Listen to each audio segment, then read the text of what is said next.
안녕하세요. 반갑습니다. 권두왕 목사입니다. 하나님의 은혜가 항상 함께 하시기를 주님의 이름으로 축복합니다. 오늘 목장 교재 제10과 회복을 위한 기도라는 제목으로 말씀을 생각하도록 하겠습니다.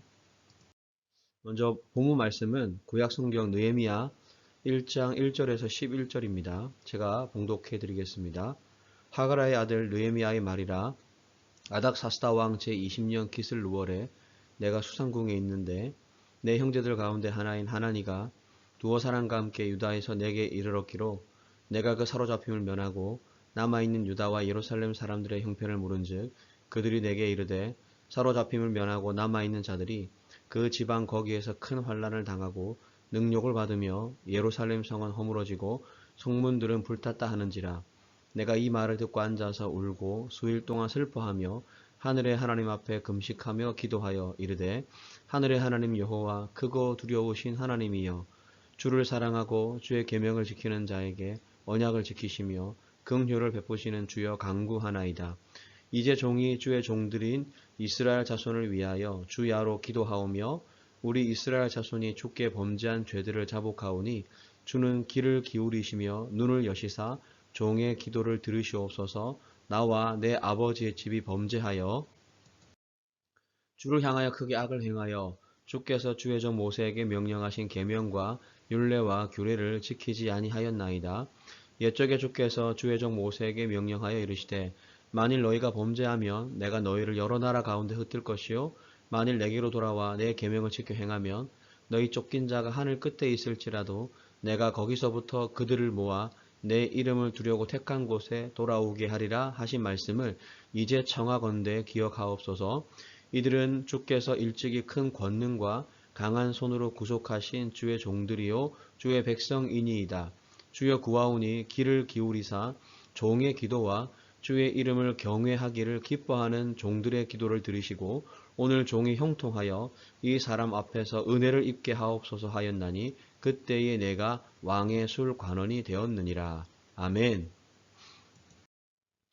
오늘은요, 회복을 위한 기도라는 제목으로 우리 말씀 속으로 한번 들어가 보겠습니다. 느헤미야는 바사 제국 아닥사스다 왕의 술 맡은 관원장이었습니다. 아주 당시의 일로 의하면 고위 간직에 있는 공무원이라고 생각하시면 되겠습니다. 그런데 그는 고국의 이스라엘의 유대의 안타까운 소식을 듣고 기도하며 예루살렘의 성전 제국을 위해서 힘씁니다. 느헤미야를 통해서 느헤미야는 자신의 아니보다 민족을 위하는 마음이 가득 차 있는 사람임을 우리는 알 수 있습니다. 기원전 444년 주전이죠. 느헤미야는 고국으로 귀환하고자 하는 백성들을 데리고 3차 포로 귀환 여정을 이끕니다. 이 모든 일의 성경은요. 느헤미야 2장 8절 18절에 보시면 하나님의 선한 손이 도우셨다라고 말씀합니다. 회복의 시작은 느헤미야의 기도에서 출발하는데 그는 말씀에 기록된 회복의 약속에 근거하여 하나님께 간구하는 것을 우리는 성경을 통해서 볼 수가 있습니다. 고국에서 들려온 안타까운 소식이 무엇이었습니까? 이 느헤미야가 이제 고국에서 포로로 끌려온 사람들을 만나게 돼요. 그리고 이제 그 사람들에게 들은 소식이 뭐냐면 사로잡힘을 면하고 남아있는 자들이 큰 환난을 당하고 성과 성문들이 해파되었다라는 그런 소식을 듣게 됩니다. 느헤미야는 고국에서 멀리 떠난 바사 제국의 술 맡은 간원장으로서 살아가고 있었는데 언제나 마음은 자기의 고국 나라를 향한 마음이 있었죠. 이미 이제 이스라엘은 1차 기원 주전 538년과 2차 주전 458년에 걸쳐서 이스라엘 백성들의 포로 기한이 이루어졌습니다. 하지만 예루살렘에 사는 그런 동족들의 현실은 쉽지 않았죠. 스룹바벨을 중심으로 성전 재건 공사를 시작했지만 우리 소선지서의 성경을 보시면 완공되기까지 많은 어려움이 있었습니다. 왜냐하면 주변에 사는 이방인들에 의해서 이제 처음에 이제 이스라엘이 포로로 끌려가게 되면서 당시에 이제 제국을 지배했던 나라들이 강제 이주 정책을 펴니다. 그래서 유대인들을 포로로 끌려가게 되고 또 다른 나라 지방 사람들을 그곳에 와서 살게 한 거예요. 이제 거기에서 자리 잡은 이방인들에 의해서 계속해서 어려움을 당하고 성벽은 무너진 채 아직 어떤 손쓸 형편도 허락되지 않았기 때문입니다. 형제 하나니를 통해 들려온 고국의 상황은 너무나도 비참했기 때문에 이 느헤미야의 마음이 힘들었던 것을 성경을 통해서 보게 됩니다. 고국의 이런 슬픈 안타까운 소식을 들은 느헤미야가 가장 먼저 한 일이 성경에 기록되어져 있는데 느헤미야 1장 4절에 보시면 수일 동안 슬퍼하며 하늘의 하나님 앞에 금식하며 기도했다라고 성경은 기록을 하고 있습니다. 여러분 이 느헤미야를 보면서 어떤 생각을 하십니까? 우리는 우리의 삶에 문제가 있을 때, 어려움이 있을 때, 아픔이 있을 때 우리는 슬퍼하기도 하고 또 금식하며 기도하기도 합니다. 그런데 느헤미야는 현재 바사 제국의 안정된 고위 관리자입니다. 그래서 자신의 삶은 더 이상 고통스럽지 않고 아프지 않아요. 하지만 그럼에도 불구하고 자신의 고국 예루살렘의 이스라엘의 어려움을 듣고 슬퍼했다. 그리고 하나님 앞에서 금식하며 기도했다라는 모습을 보면서 이 느헤미야가 얼마나 하나님을 사랑하고 하나님이 택하신 이스라엘 자신의 민족과 고국을 사랑했는지를 우리는 알 수가 있습니다. 느헤미야는 바사의 고위 관리였죠. 개인적 안위를 누리고 살 수 있었지만 나라에서 고국에서 들려온 이 소식을 듣고 심히 슬퍼합니다. 나라의 슬픈 소식과 백성들이 당하고 있는 아픔을 마치 자신의 일처럼 여기는 거죠. 그래서 느헤미야는 하나님께 간절히 기도합니다.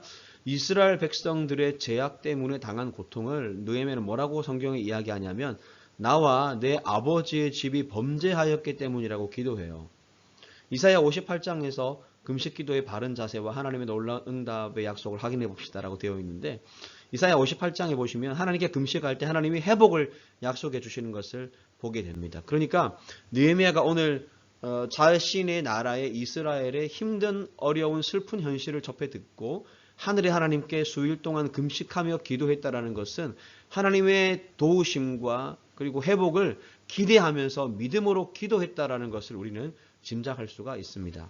우리도 우리 자신의 개인적인 어려움과 아픔, 힘든 일이 있을 때, 그리고 교회가 어렵고 힘든 일이 있을 때, 나라와 민족이 힘든 일이 있을 때, 우리가 하늘의 하나님께 금식하고 기도하고 하나님의 응답을 믿음으로 나아갈 수 있는 그런 은혜가 있기를 축복합니다.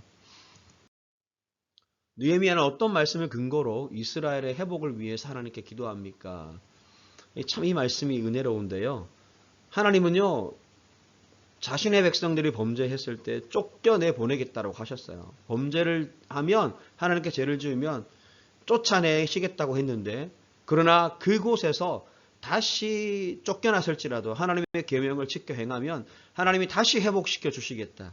다시 돌아오게 해 주시겠다라는 신명기 약속의 말씀이 있어요. 그 말씀을 근거로 느헤미야는 하나님께 기도하게 됩니다.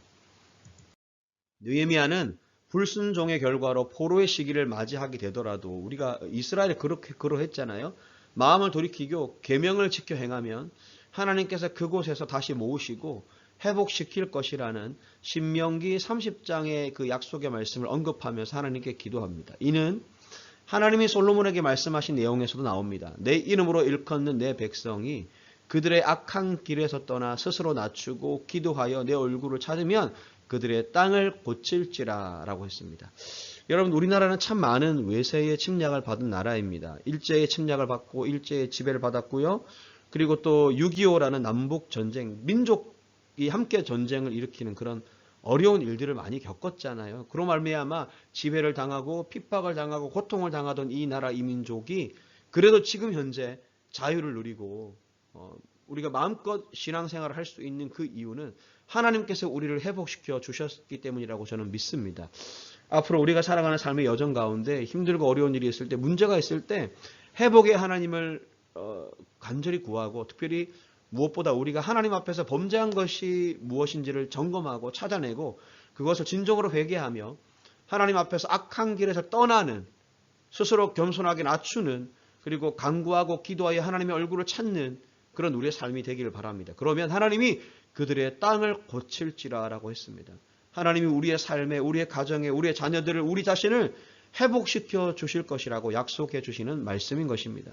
오늘 여러분의 가정에 그리고 여러분의 자녀들에게 그리고 여러분의 삶의 현장에 정말 생업의 현장에 회복이 필요하십니까? 그렇다면 하나님의 은혜를 간절히 사모하시고 겸손하게 악한 길에서 떠나서 하나님 앞에 나아가서 하나님의 얼굴을 찾고 하나님께서 우리의 땅을 고쳐주시는, 우리의 삶을 회복시켜주시는 그런 은혜가 있기를 주님의 이름으로 축복합니다.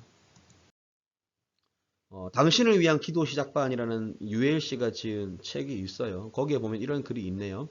코로나19로 집콕하는 방에서 이제 나오지 못하는 그런 시간이 길어지는 이때 각자의 골방에서 기도함으로 더욱 깊이 주님과 교제하는 은혜가 있기를 소망합니다. 지금은 이제 코로나가 많이 회복된 것보다는 그래도 많이 좀 자유롭게 우리가 좀 다닐 수 있잖아요. 그래도 우리가 오늘 기도의 제목을 함께 점검해 보겠습니다.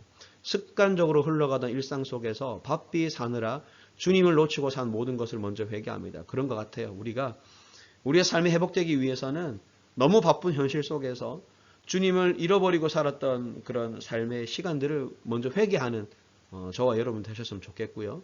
그리고 두 번째로는 어려움에 처해 있는 우리의 이웃을 위해서 기도합니다. 라고 했잖아요. 느헤미야가 자신은 편안하고 안락적인 삶을 살 수 있음에도 불구하고 고국의 자신의 민족의 자기 동족의 어려움과 아픔을 위해서 기도했던 것처럼 우리도 그렇게 기도할 수 있는 그런 하나님의 사람들 되시길 바랍니다. 세 번째로는요. 하나님 다시 한번 주님의 뜻을 따르며 살도록 지금 이 시간을 재정비의 때로 인도하여 주시옵소서라고 했잖아요. 기도하자고 했습니다. 이 말은 이런 것입니다. 우리의 삶에 회복이 필요하다면 우리는 재정비해야 돼요. 우리의 생각, 우리의 믿음, 우리의 삶, 그 모든 것들을 재정비하고 하나님이 기뻐하시는 삶의 모습으로 변화되는 저와 여러분 되시길 바랍니다. 그러면 하나님이 그들의 땅을 고칠지라라는 약속의 말씀 주셨던 것처럼 반드시 우리의 삶을 고치시고 회복시키시고 새롭게 하여 주실 줄로 믿습니다. 나라와 민족의 아픔을 위해서 기도해야 할 제목들을 나눠봅시다라고 되어 있는데 목장 모임 할 때 아니면 목장 예배를 드릴 때 여러분 먼저 나의 아픔, 내가 회복해야 될 것이 무엇인지를 점검하시고 나 자신 그리고 가족들, 자녀들, 나의 믿음, 신앙생활, 그리고 가정생활, 그리고 나의 생업, 사업장이나 직장이나 그리고 교회에서 나의 섬김과 봉사 영역에서 내가 혹시 후퇴한 모습이 없는지를 점검하시고 다시 한번 회복하는 그런 은혜가 있기를 주님의 이름으로 축복합니다. 말씀 맺습니다. 목장 예배 이제 마치겠습니다. 여러분 하나님은 회복을 원하시는 분이시고 회복을 해 주실 수 있는 분이십니다. 그 하나님의 은혜가 여러분의 삶에 충만해서 정말 회복의 은혜를 경험하는 여러분 되시기를 주님의 이름으로 축복합니다. 감사합니다. 승리하세요.